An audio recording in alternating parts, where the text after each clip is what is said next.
Manhattan, and you're watching Lights Out. This is Lights Out. I'm Faisal Khan. I'm here at the Namak Stadium in Stevenage for the press conference for Billy Joe Saunders versus Sufi Shepherd. Joined by Mr. Ben Davison. Ben, how you doing? Good, thanks you. Not too bad, thank you for asking. Ben, there's been a lot of chopping and changing lately, and we understand that you've added Billy Joe Saunders to your camp. Firstly, talk to me about getting Billy Joe Saunders with you, and how did that all come about? I've worked with Billy Joe for many years, and obviously he had a year of inactivity. Really, he boxed in December, but it was one of them. So he felt like he needed a change, and this is where he decided to come. Well, obviously, last year you got Tyson Fury training with you. Now you've got Billy Joe Saunders training with you. What is it that? How comes fighters are coming along to you? I mean, what is it that you're exactly selling to these fighters to come towards your camp? In regards to Billy Joe and Tyson, obviously at the end of the day, they were friends. Billy Joe linked me and Tyson up, and then obviously Billy Joe's decided to make a change and come and work with us, and we all get along. Everybody trying to achieve the same goal. We're all singing from the same hymn sheet, and we're all want to see each other do well. So it's a family unit and a strong team. 2018 obviously was a year that didn't go the way Billy Joe Saunders would have liked to have had, but what's the plans for 2019? What is it that you want to get at Billy Joe Saunders, and how confident are you that you'll be able to get him back in the big fights and mixing it with the likes of Golovkin and Canelo, which is rightfully so where Billy belongs, especially with his boxing talent? Yeah, it's always going to be tough for Billy Joe to get them big fights because nobody's going to want to take that risk with him. But to be honest, we should get him back to where he was and further, because that's where he should be. He should be beyond that, because that's what sort of level of talent he's got, and it'd be a shame he's not just your regular world champion. He's super talent. When a fighter like Billy Joe Saunders comes up to you and approaches you and asks you for your services, how must that make a guy like yourself feel? Obviously, you've not been in the professional side for a very long time, but last year's changed massively for you, bringing Tyson back, taking him to LA, putting in that performance, and now, of course, adding a fighter like Billy Joe Saunders to your camp. Yeah, like I said, it's not like that though, really, because I've always worked with Billy Joe, so it's not much of a change really. We've known each other for many years, so it's not like a random coming and speaking to a random.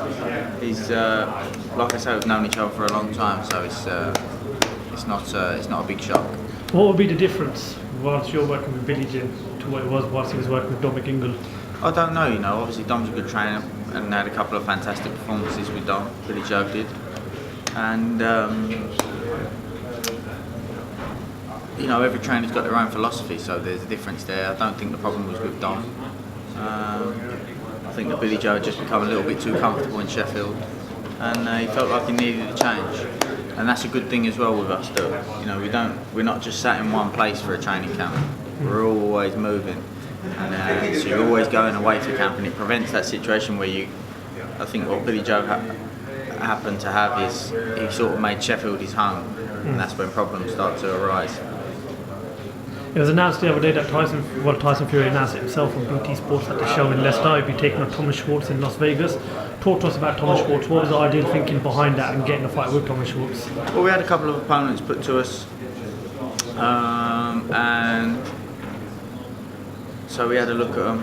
It was difficult getting an opponent because, one, the money they was asking was ridiculous. Two, we wanted somebody decent record, good ranking, but everybody else with a good ranking. Miller's fighting Joshua. Dillian White's in a position where he's talking with ESPN, DAZN, Sky, Fox. He doesn't know whether he's coming or going at the minute because he's trying to negotiate the best deal for himself, which is fully understandable. Pulev's mandatory for Joshua, so he probably doesn't want to give up that slot. People were talking about Oscar Rivas, but Oscar Rivas is 6 foot.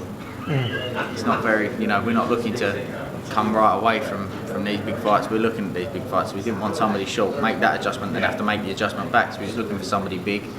And Tom Schwartz was number 2 with the WBO. He was number 9 with the IBF. He was number 11 in BoxRec until about 2 days ago when it got completely changed. I don't know what happened there, but it was the right opponent. 6'6", 24-0, unbeaten. Brings an element of the unknown. So it's People are trying to give a bit of stick, but where else do you go? And if you could just explain to us why the rematch with Deontay Wilder wasn't made in the end.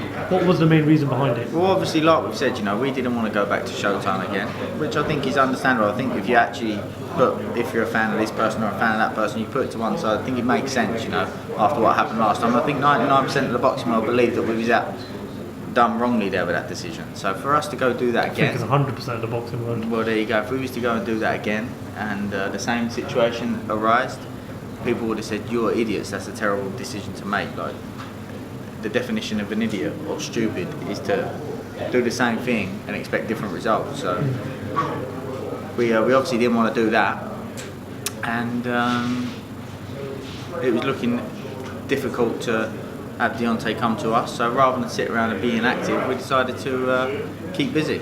Can we expect to see that rematch this year? It's going to happen. It's got to happen. The three of them have got to fight because they'll never be able to live it down if they don't. So obviously Tyson and Wilder have fought, and let's not forget Tyson's the only one that went to Klitschko's backyard, went to Wilder's backyard, and fought the elite champions. So them two do need to step up. Obviously Wilder, I've got to say fair play to him. He fought Ortiz, then he fought Tyson, but when he talk about, they won't entertain a conversation about, they don't want to entertain a conversation about coming to us. So it is what it is, but listen, those fights will get made.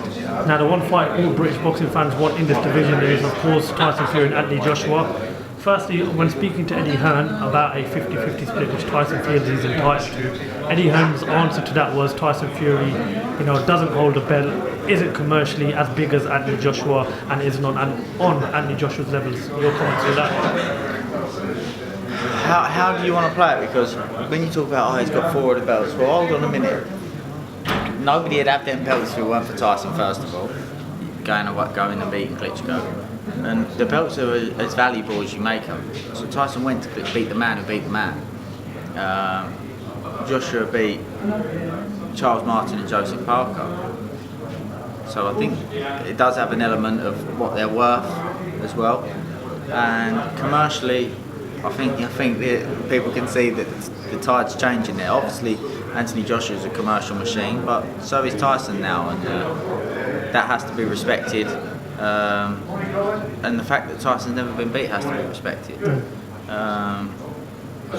So it's one of them. Listen, we want to make these fights want to get made, but it's a difficult one, In the dream world, do you see Joshua against Fury next year, maybe at Wembley Stadium?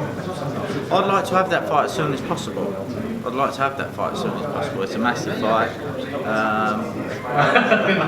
I think it's probably as or more in demand than any fight out there. But obviously there's the talk about the broadcasters, this, that and the other. But if both sides want to do it, it can be done. And as Tyson's trainer, when do you think it will be done? Give us some sort of indication as when we can see that mega fight. It's not up to me. I'm the trainer.